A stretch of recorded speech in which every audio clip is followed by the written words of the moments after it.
এ 13টা 100 ভাগের 100 ভাগ ভুল। ওরা প্রথমে যেটা জানাতে চায় যে স্বামী যদি স্ত্রীর সাথে মিলন করতে চায়, স্ত্রী যদি রাজি না হয়, স্বামী যদি জোর করে এই কাজ করে, তাহলে স্ত্রী তার পরের দিন যদি মামলা দেয় তাহলে ধর্ষণ মামলা হবে, প্রমাণ হলে স্বামীর ফাঁসি। আমি আপনার কথা মেনে নিলাম ভাই, স্বামী জোর করে আপনাকে সংসার করতে চায়, আপনি রাজি না, আপনি ধর্ষণ মামলা দিলেন। আমার প্রশ্ন হচ্ছে, ফাঁসি দেওয়ার জন্য সাক্ষী লাগবে না? কথা বলছেন না কেন? এখন ওই জায়গায় কেউ কি ছিল যারা সাক্ষী দেওয়ার মতো? অথবা ওখানে সিসি ক্যামেরা দিয়ে রাখা লাগবে, অথবা ইউটিউবারদের পাঠিয়ে দেওয়া লাগবে যে দেখ। তা আপনি এদেরকে পাঠালে হবে? আমার এই জন্য একটা একটা করে যখন পড়লাম, আমার মনে হচ্ছিল এগুলো মেয়াদ উত্তীর্ণ গাঁজা খেয়েছে। ওদেরকে আর বাইরে রাখা ঠিক না, ওদের রুচি, ওদের সব বিকৃতি হয়ে গেছে, চেহারাও বিকৃত হয়ে গেছে। যে কয়টা চেহারা দেখলাম একটাও মহিলার মতো লাগছে না। আর যারা মহিলা না, পুরুষ না, ওদের কোন প্যান্ডেলে পাঠাবো? আমি ওদের চেহারার দিকে তাকিয়ে আমার মনে হচ্ছিল ওগুলো মনে হয় তৃতীয় লিঙ্গ।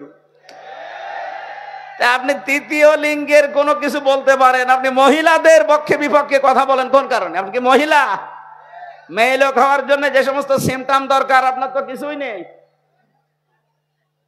আমি নিচে নামলাম না, অনেক সাররা আছে তাই। এই জন্য আমার মনে হয় এদেরকে আর বাইরে রাখা ঠিক না। এদের পেছনে অবশ্যই রাঘব বোয়াল আছে, আমরা জানি।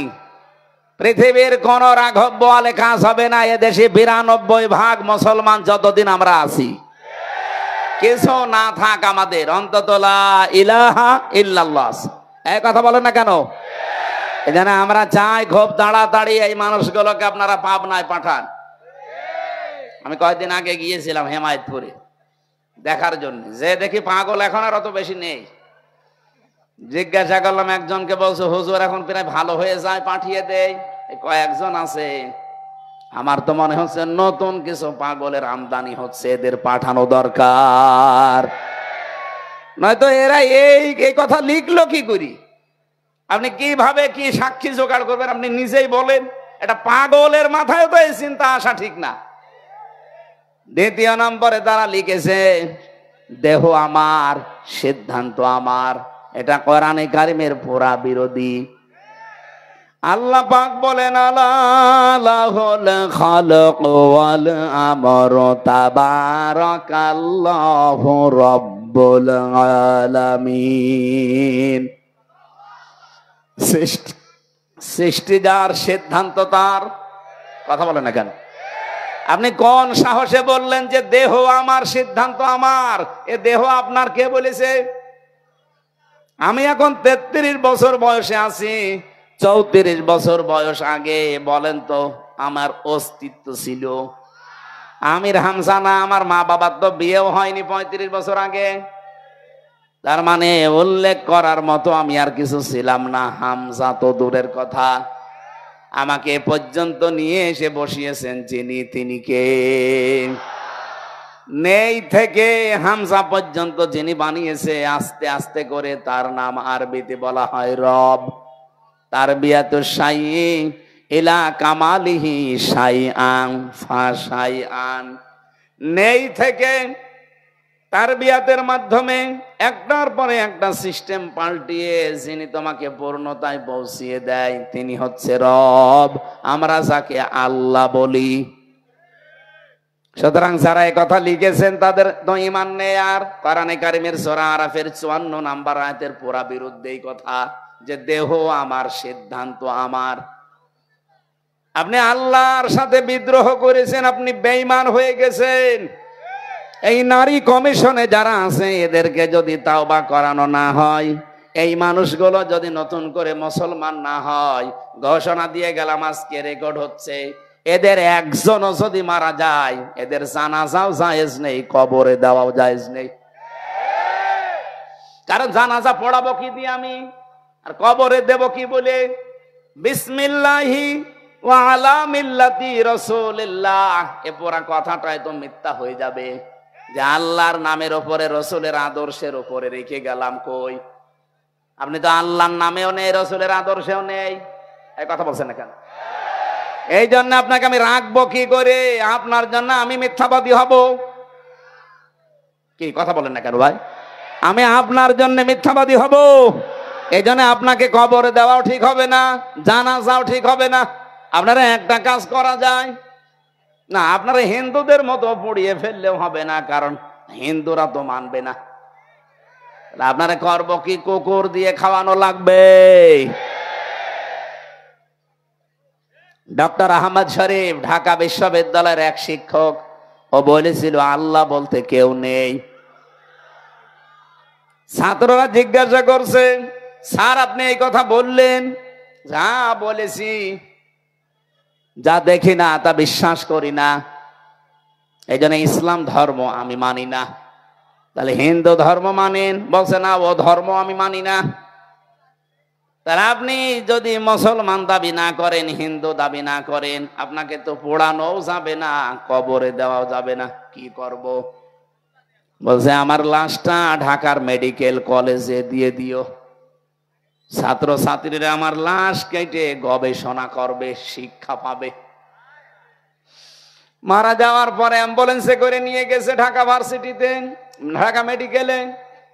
মেডিকেলের মুসলমান ছাত্র ছাত্রী যারা, তারা মিছিল আরম্ভ করেছে, জানে না এই নাস্তিকের লাশ আমরা এখানে ঢুকতে দেব না, কারণ যে আল্লাহকেই মানে না, ওরে কেটে আমরা কি পাবো? ওর নাপাক শরীর যেন এখানে না ঢোকে। অ্যাম্বুলেন্সের ড্রাইভার চিন্তা করছে, ভার্সিটির ছেলে মেয়েরা, ও না জানি খেপে গেলে আমার গাড়িতে যদি আগুন লাগিয়ে দেয়, ও মরা শয়তানের সাথে আমি জীবিত মানুষও পড়ে যাব। দরকার নেই ভিক্ষা, আগে কুকুর সামলা, দে গাড়ি ঘুরিয়ে টান। এখন ঢাকা মেডিকেল নেয়নি, হিন্দুদের মতো পুড়িয়ে ফেলা হয়নি, মুসলমানের কবরে দেওয়া হয়নি। কি হয়েছে? জীবনের শেষ ইতিহাস আমি পড়ে দেখেছি, হয়তো ওকে ডাস্টবিনে ফেলে দেওয়া হয়েছে, কুকুরে শ্রীগালি খেয়েছে। আহ্বান জানাচ্ছে, যদি কপালে হেদায়েতের মতো কিছু থাকে আপনি ফিরে আসবেন, আর যদি একেবারে আবু জেহেলের মতো হয়েছে,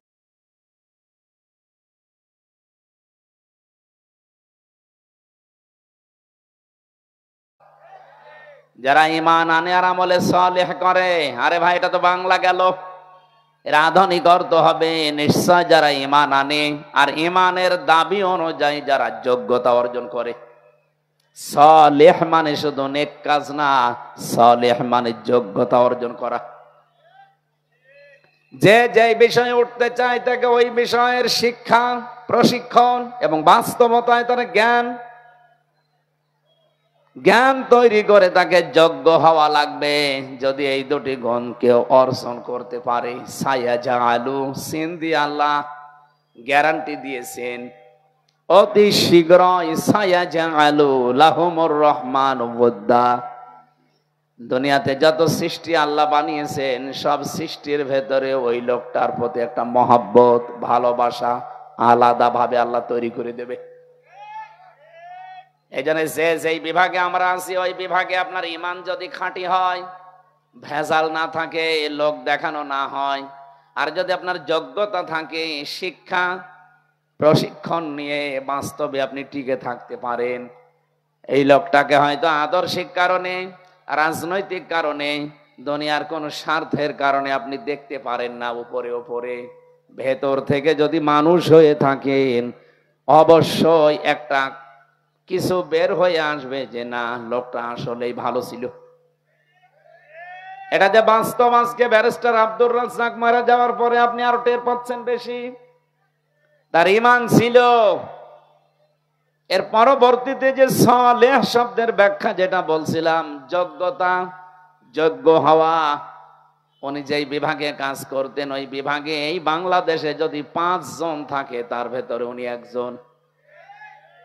কি কথা বলে না কেন? আমার মনে হয় 5 জন বললেও ভুল হবে। যদি একজন থাকে, সে একজনই উনি। কারণ 5 জনের ভেতরে আমি বহু মানুষকে চিনি যাদের ব্যক্তিগত জীবন, পারিবারিক জীবন, সামাজিক জীবন, রাজনৈতিক জীবন, অর্থনৈতিক জীবন, আন্তর্জাতিক জীবনগুলো ভালো না, তারা কলুষিত করে ফেলেছে। এই জন্য এই মানুষগুলো মারা গেলে সৃষ্টি জগৎ কেউ কাঁদে না।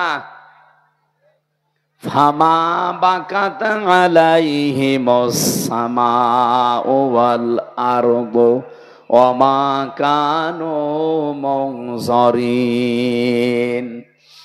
সূরা দোকানের 29 নম্বর আয়াতে আল্লাহ বলেন, এমন মানুষ দুনিয়া থেকে বিদায় নিয়ে চলে যায়, ওর জন্য আকাশেও কেউ কাঁদে না, জমিনেও কেউ কাঁদে না, ইন্না লিল্লাহ পড়ে না।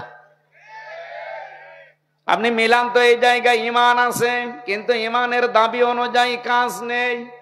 এরকম মানুষ যদি আজকে মারা যায়, আমি গ্যারান্টি দিয়ে বলতে পারি ডক্টর কামাল হোসেন মরে যাক আজকে, ওনার ইমান আছে কিনা আমি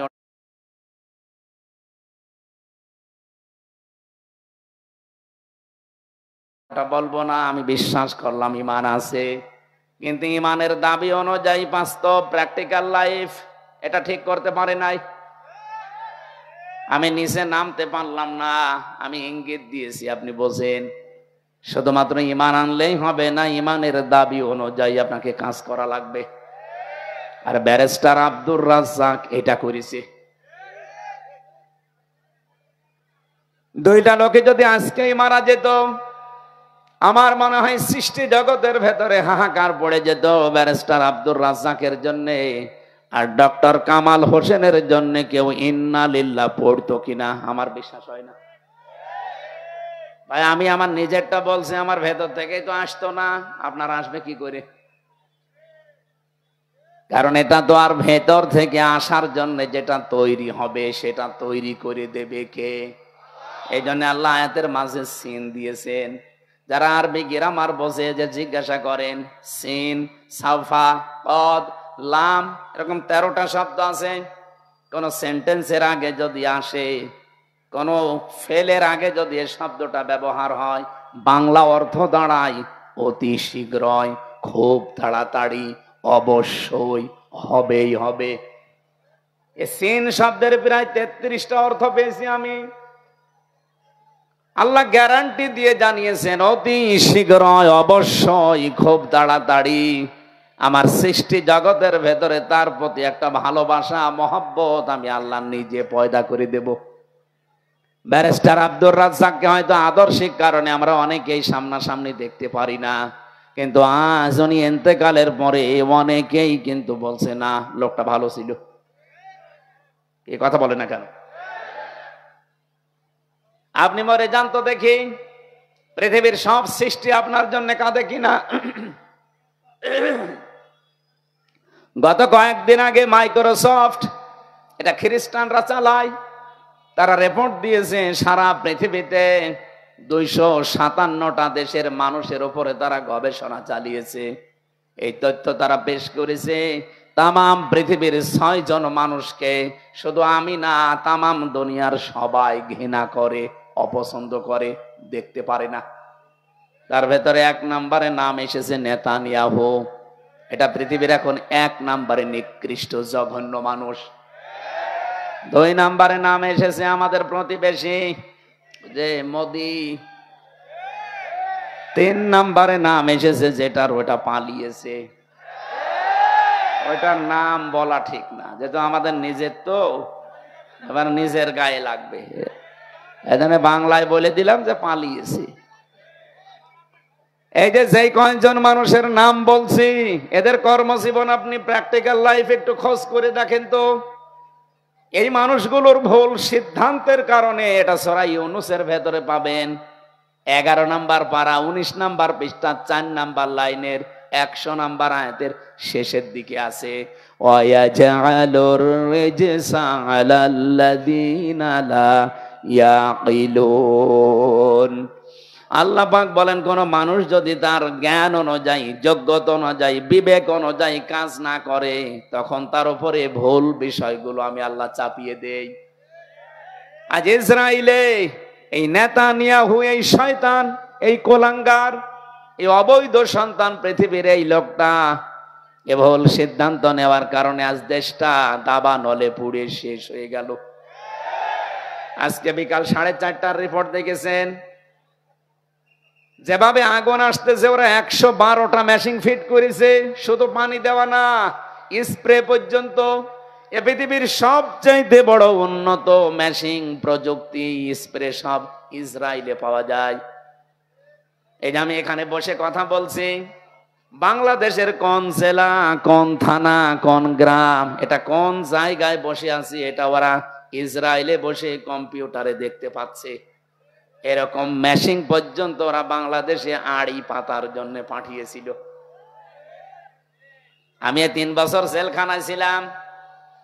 প্রথম যে 10 দিন রিমান্ডে ছিলাম, দ্বিতীয় দিন আমার এই রিমান্ডে জিজ্ঞাসা করছে যে সাতক্ষীরার মাওলানা আমিরুল ইসলাম বিলালী, উনি আপনার বাড়িতে কল দিয়ে এই কথা বলতে বলেছে যে আপনি বলবেন আমি জামাত ইসলাম করি না। আমি বলছি এই কথা বললো কি করি? আমার মোবাইল তো আপনার কাছে,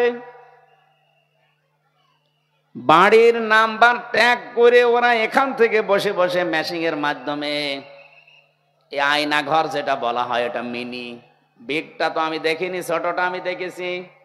এখানে বসে ওই মেশিন ফিট করে এই মামলার সাথে রিলেটেড যারা যারা আছে, মানে ওদের সন্দেহ হয় যার যার উপরে, তাদের নাম্বারগুলো সব এখানে ট্যাগ করা আছে। পৃথিবীর যেখান থেকে নাম্বারে কল দেন না কেন, ওরা কি বলছেন সব শুনতে পাচ্ছে। চিন্তা করলাম একটু দেখি বানিয়ে বলি যে না, এ কথা বলার কথা না। পরবর্তীতে দেখি আমাকে এসব রেকর্ড শোনাচ্ছে। এই দেখেন কণ্ঠকার।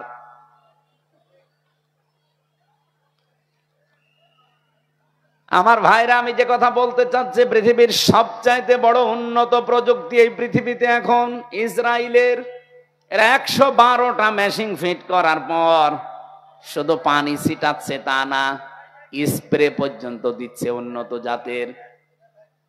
কি হচ্ছে, যত পানি দেওয়া হয়, যত ঔষধ ছিটানো হয়, যত স্প্রে দেওয়া হয়, আগুন আরো তত বাড়ে। এমনকি জাহাজ পর্যন্ত পুড়ে গেছে, হেলিকপ্টার এবং প্লেন, উড়োজাহাজ পর্যন্ত পুড়িয়ে ভস্ম হয়ে গেছে। কারণ আগুন তো আর হামজা জ্বালায়নি, আগুন জ্বালিয়েছে কে? আপনার ভুল সিদ্ধান্তের কারণে কিন্তু আপনার এলাকা সব ধ্বংস হয়ে যাবে। এই জন্য এজালুর রিজসা, আজ আমাদের পাশের এই দ্বিতীয় নিকৃষ্ট মানুষ এই মোদি, তার ভুল সিদ্ধান্তের কারণে আগামীর পৃথিবী বসবাসের অযোগ্য হয়ে যাচ্ছে। 3 দিন আগে এই জন্য গোবিন্দ পরামানিক, বাংলাদেশে হিন্দু মহাজোটের মহাসচিব যিনি গোবিন্দ চন্দ্র পরামানিক, উনি অলরেডি জানিয়ে দিয়েছে, হে ভারত সহ বিশ্বের হিন্দু ভাইরা, আপনারা এই মাতাল মোদিকে থামান। এ মাতাল যদি না থামে, সামনে পৃথিবী বসবাসের অযোগ্য হয়ে যাবে। কারণ এখন অলরেডি ওরা দাঙ্গা লাগিয়ে দিয়েছে। কি কথা বলছেন? না, ভারতে অলরেডি দাঙ্গা চলছে। কিসের? পাকিস্তানের সাথে। দেখেন, এ বাতাস আসলো বলে। আর যেহেতু ওখানে এতদিন পর্যন্ত আমাদের ওই চিন্তা করা লাগে নাই, কারণ ওদের সাথে আমরা দেখতে পাচ্ছি আশপাশে কোনো রাষ্ট্রের মিল নেই। আপনি ভারতের সাথে দেখেন, এই যে আমি কয়েকটা রাষ্ট্র ঘুরে আসলাম, ওদের সাথে আফগানিস্তানের একটা বর্ডার আছে, মিল নেই। পাকিস্তানের সাথে তো দা কুমড়ার সম্পর্ক, ভুটানের সাথে মিল নেই, মালদ্বীপের সাথে মিল নেই, শ্রীলঙ্কার সাথেও মিল নেই, মায়ানমারের সাথে মিল নেই, চীনের সাথেও মিল নেই। আমাদের সাথে মিল ছিল, বুবু ছিল, বুবু নেই, মিল নেই।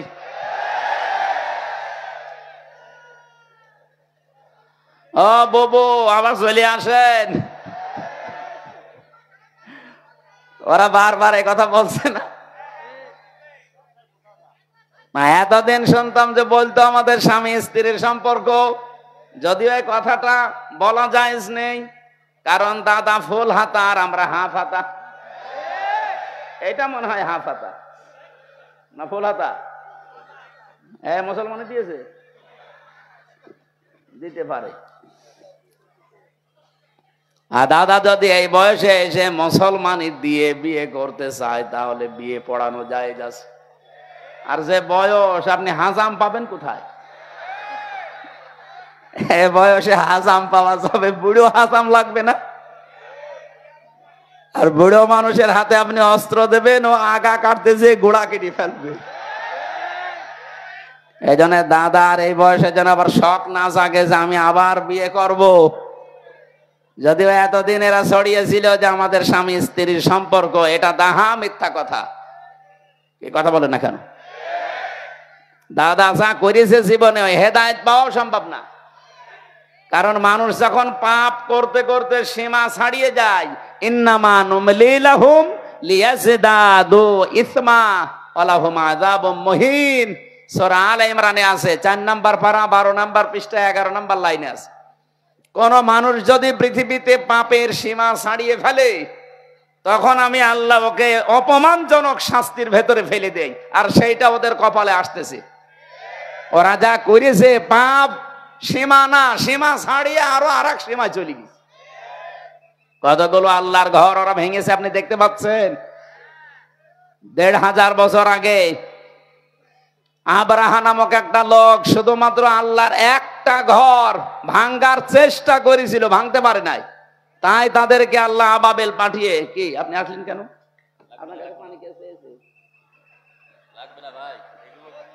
না, আপনি তো শুনছেন না, তাহলে এসব ঝামেলায় আছেন। না না না, কিচ্ছু করা লাগবে না। কিছু লাগলে আমি আপনাকে বলবো, ভালো করে শোনেন কি বলতে চাই। 1500 বছর আগে ওরা একটা ঘর শুধু আল্লাহর বাইতুল্লাহ কাবা শরীফ ভাঙার চেষ্টা করেছিল, ভাঙতে পারে নাই। 1.5 কিলোমিটার আগ থেকে ওদেরকে কাঁচ মাকুল বানিয়ে দিয়েছে আল্লাহ। কি কথা বলে না কেন? আর এখন একটা দুইটা না, কতগুলো ঘর তারা ভেঙে দিল ভুয়া ধোয়া তুলে। কি ধোয়া? ভুয়া ধোয়া।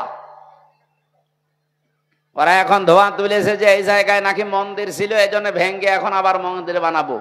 পৃথিবীর মানুষ মাটির নিচে তেল পায়, গ্যাস পায়, সোনা পায়, রূপা পায়, আর ওই শয়তানরা শুধু মাটির নিচে মন্দির পায়। ওরে যদি মানে উলঙ্গ করে পিটাতে পারতাম।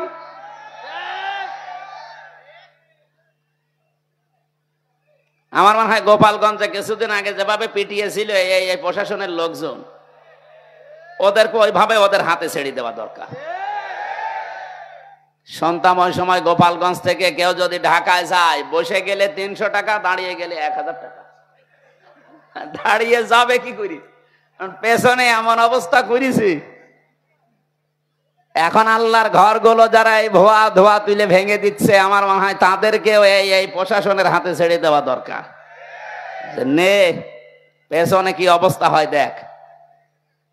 এখন যদি বাংলাদেশে আওয়াজ তুলি আমরা যে ঢাকার স্বামীবাগে ইসকন মন্দির 500 বছর আগে এখানে মসজিদ ছিল, ভেঙ্গে আমরা মসজিদ বানাবো, মানবেন? আপনি মুসলমান তাই বলছেন না, আর হিন্দুরা মানবে? এই জন্যই গোবিন্দ পরামানিক জানিয়েছে, পৃথিবীর হিন্দুরা আপনারা একটু সচেতন হন। এই মাতাল লোকটাকে যদি না থামান, এর এই ভুল সিদ্ধান্তের কারণে এমন কিছু নাজিল হবে যেটা টাকাল দেওয়া সম্ভব হবে না।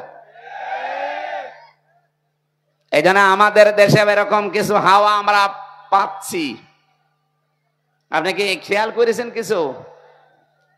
নারী কমিশন যে 318 পৃষ্ঠার যে রিপোর্ট দিয়েছে, আমি পুরাটা পড়েছি।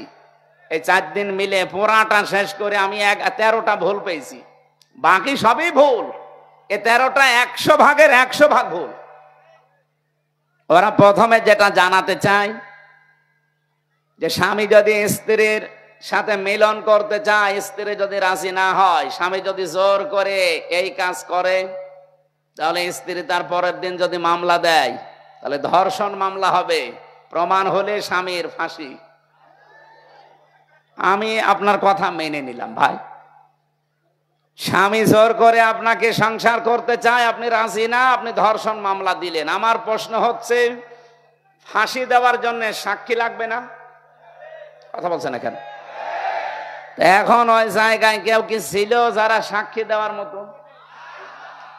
অথবা ওখানে সিসি ক্যামেরা দিয়ে রাখা লাগবে, অথবা ইউটিউবারদের পাঠিয়ে দেওয়া লাগবে যে দেখ, তা আপনি এদেরকে পাঠালে হবে? আমার এই জন্য একটা একটা করে যখন পড়লাম আমার মনে হচ্ছিল এগুলো মেয়াদ উত্তীর্ণ গাঁজা খেয়েছে, ওদেরকে আর বাইরে রাখা ঠিক না। ওদের রুচি, ওদের সব বিকৃতি হয়ে গেছে, চেহারাও বিকৃত হয়ে গেছে। যে কয়টা চেহারা দেখলাম একটাও মহিলার মতো লাগছে না। 250 কোটি ওরা দাবি করছে ওদের নবীর নাম যিশু, অথচ হযরত ঈসা নবীর আদর্শের উপরে ওরা নেই। হযরত ঈসার জীবনী পড়ে দেখেন, পুরা জীবনী আমি পড়ে দেখেছি। হযরত ঈসার পৃথিবীতে জাগতিক সম্পদ বলতে কিচ্ছু ছিল না। একটা জিনিস ছিল, শুধু পানি খাওয়ার একটা গ্লাস। উনি নদীর ধার দিয়ে একবার যাচ্ছিলেন, হঠাৎ দেখলেন একটা লোক পানি পান করছে নদী থেকে এই আজলা দিয়ে, দুই হাতের ভেতরে পানি নিয়ে পানি পান করছে। অনেকক্ষণ দাঁড়িয়ে দাঁড়িয়ে দেখলেন, ডাক দিয়ে বলে, রব্বুল আলামিন, আমি তো মনে করছিলাম যে আমার মতো গরিব মানুষ এ পৃথিবীতে আর নেই, এখন দেখি এই লোকটা আমার চাইতেও গরিব। আমার তো পানি খাওয়ার অন্তত একটা মগ আছে, একটা গ্লাস আছে, জগ আছে, আর ওর তো কিছু নেই।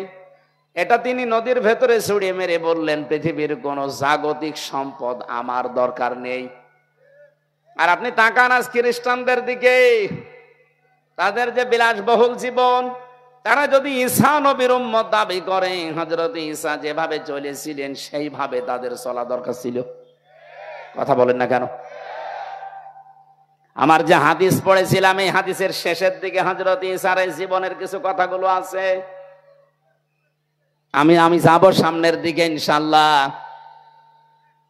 আমি যে কথা এখন বলতে চাই, বাংলাদেশের মানুষ আমরা 92% যেহেতু মুসলমান, অন্য ধর্মের মানুষগুলোকে আমরা বাদ দিলাম, ওই 8% বাদ, 92% তো আমরা।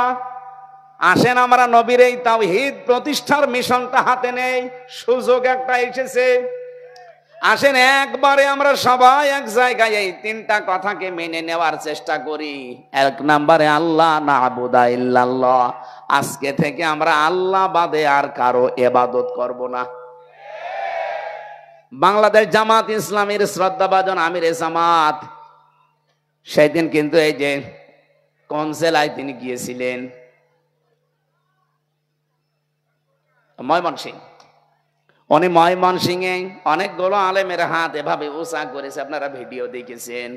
এভাবে ডাক দিয়ে বললেন, আমাদের আল্লাহ এক, আমাদের রাসূল এক, আমাদের কোরআন এক, আমরা আর পার্থক্য থাকতে চাই না, আমরা সবাই এক। আপনি তাওহীদ প্রতিষ্ঠার জন্য এইভাবেই চালিয়ে যেতে হবে কাজ, কিন্তু পদ্ধতি আল্লাহ কোরআনে দিয়েছেন 3টা। আমরা যেহেতু সবাই আল্লাহর নাম আমরা অনেকে এখানে জানি, স্যারকে যদি জিজ্ঞাসা করি কয়টা বলেন তো, আল্লাহর নাম কয়টা? 99টা জানবে। এটা কায়দায় পড়েছিল ছোটবেলায়, আমরাও পড়েছি।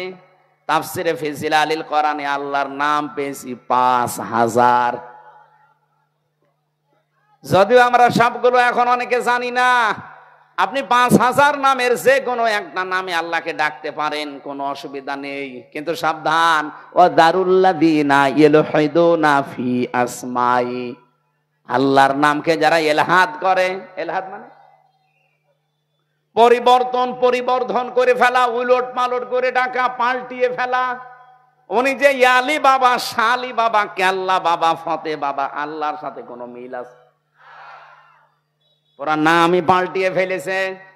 এই জন্য আল্লাহ বলেন, আমার নাম যারা পাল্টিয়ে ডাকে, উলট পালট করে দেয়, আমার নাম বাদ দিয়ে অন্য কাউকে ডাকে, তাদের সাথে তোমরা ডাকবা না। কে বলছে? সুতরাং আজকে থেকে যারা আল্লাহ বাদে অন্যের ইবাদত করছে তারা বাদ। এদেশে ঐক্য যদি প্রতিষ্ঠা করতে হয়, তাহলে আল্লাহর ইবাদতের বাইরে যারা, ওরা বাদ। এই কথা বলেন না কেন? সেটা যদি জামাত ইসলামকে বাদ দেওয়া লাগে, বাদ দিয়ে দেন। যদি হেফাজত ইসলাম বাদ দেওয়া লাগে, বাদ দিয়ে দেন। আপনি একা হন তাও অসুবিধা নেই, কিন্তু আমরা আল্লাহর ইবাদত করতে চাই নির্ভেজাল ভাবে। আল্লাহ না'বুদা ইল্লাল্লাহ, নবী আপনি ওদের বলেন যে আসো আমরা আল্লাহর ইবাদত করি। হ্যাঁ, কিছু মানুষ হয়তো ভুল ক্রমে অন্যের ইবাদত করে। কি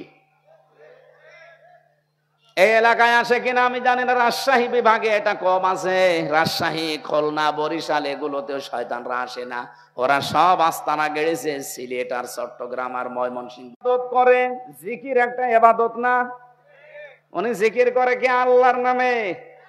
কিছুক্ষণ যদি আল্লাহর নামে করেও বলবে দেখেন ইয়া আলী বাবা, শাহ আলী বাবা, কেল্লা বাবা, ফতে বাবা, এমনকি আগলা বাবা, পাগলা বাবাও জিকির হচ্ছে। আমার প্রশ্ন হচ্ছে, আল্লাহর পরিবর্তে যে নামগুলো বললেন এগুলো জিকির করা জায়েজ না হারাম? কোথায় আছে? কোরআনে আছে বলছে। কোরআনে আছে, কিন্তু কোথায় আছে এখন যদি বলি ওর পেটে বোম মারলেও বলতে পারবে না। আছে, সূরা আরাফে আছে, 9 নাম্বার পারা 13 নাম্বার পৃষ্ঠা 4 নাম্বার লাইনের 180 নাম্বার আয়াতে আছে, ওয়ালিল্লাহিল আসমাউল হুসনা ফাদউহু বিহা ওয়া দারুল লাযিনা